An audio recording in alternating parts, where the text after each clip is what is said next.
And it went a little bit like this.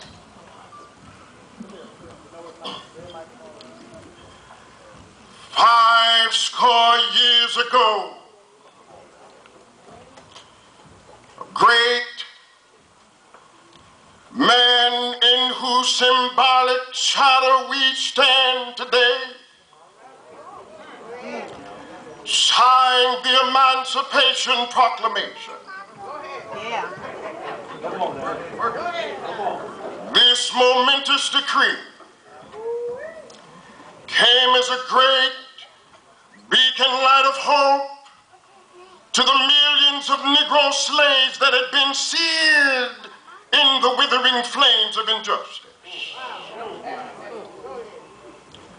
It came as a joyous daybreak to end the long night of their captivity. But 100 years later, the Negro still is not free. 100 years later, life of the Negro is still sadly crippled by the manacles of segregation and the chains of discrimination 100 years later. The Negro lives on a lonely island of poverty in the midst of the vast ocean of material prosperity 100 years later. The life of the Negro is still languished in the corners of American society, and he finds himself in exile in his own land. So we've come here today to dramatize a very shameful condition. In a sense, we've come to our nation's capital to cash a check. The great architects of our republic wrote the magnificent words of the Constitution and the Declaration of Independence. They were signing a promissory note to which every American was to fall out. This note was a promise that all men, yes, black men as well as white men, will be guaranteed the inalienable rights of life, liberty, and the pursuit of happiness. But it is obvious today that America has defaulted on its promissory note insofar as its citizens of color are concerned.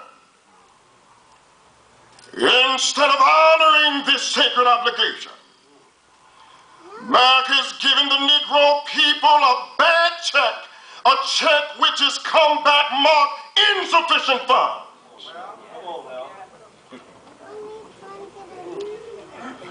We refuse to believe that the Bank of Justice is bankrupt. We refuse to believe that there are insufficient funds in the great vaults of opportunity of this nation. So we've come to cash a check that will give us upon demand the riches of freedom and the security of justice. We have also come to this hallowed spot to remind America of the fierce urgency of now. This is no time to engage in the luxury of cooling off or to take the tranquilizing drug of gradualism. Now is the time to make real the promises of democracy. Now is the time to rise from the dark, desolate valleys of segregation to the sunlit path of racial justice. Now is the time to make justice a reality for all God's children. Oh, I say to you today, my friend, so even though we face the difficulties of today and tomorrow, I still have a dream. It is a dream deeply rooted American dream. We hold these truths to be self-evident, that all men are created equal. I have a dream that one day on the red hills of Georgia, sons of former slaves and the sons of former slave owners one day be able to sit down together at the table of justice. I have a dream. Work on now. One day, state of Mississippi, state sweltering with the heat of injustice, sweltering with the heat of oppression, one day be transformed into an oasis of freedom and justice. I have a dream today. I have a dream that one day my four little children one day be able to live in a nation where they will not be judged by the color of their skin, but by the content of their character. I have a dream today.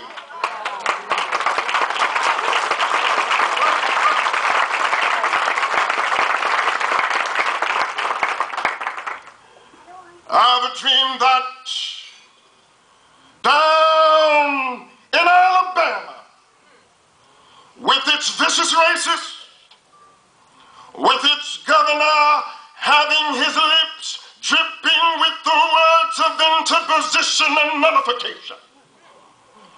Right there in Alabama, little black boys and little black girls one day be able to join hands with little white boys and little white girls as sisters and brothers. I have a dream today.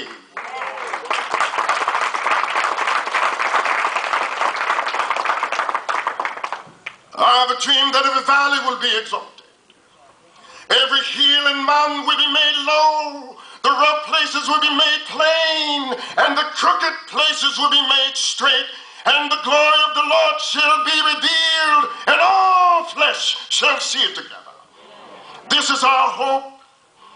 This is the faith that I go back to the South with. With this faith, we will be able to hew out of the mountain of despair a stone of hope.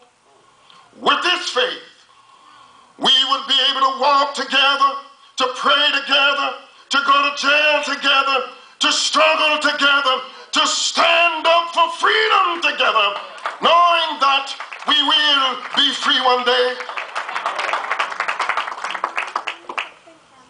This will be the day. This will be the day when we can sing with new meaning. My country, 'tis of thee. Sweet land of liberty of thee I sing. Land where my fathers died, land of the pilgrim's pride. From every mountainside let freedom ring. And if America's to be a great nation, this must become true. So let freedom ring. From the prodigious hilltops of New Hampshire, let freedom ring. From the mighty mountains of New York, let freedom ring. From the highland Alleghenies of Pennsylvania, let freedom ring. From the snow-capped Rockies of Colorado, let freedom ring. From the curvaceous slopes of California. Not only that, let freedom ring from Stone Mountain of Georgia. Let freedom ring from Lookout Mountain of Tennessee. Let freedom ring from every hill and molehill of Mississippi, from every mountainside. And when this happens, when we allow freedom to ring, when we let it ring from every village and every hamlet, from every state and every city, we will be able to speed up that day when all of God's children, black men and white men, Jews and Gentiles, Protestants and Catholics, will be able to join hands and sing the words of the old Negro spiritual, free at last, free at last. Thank God Almighty, we are free at last. Thank you.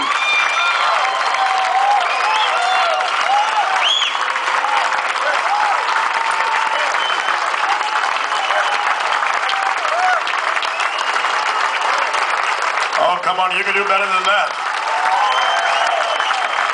Come on, you can do much better than that. I know you can.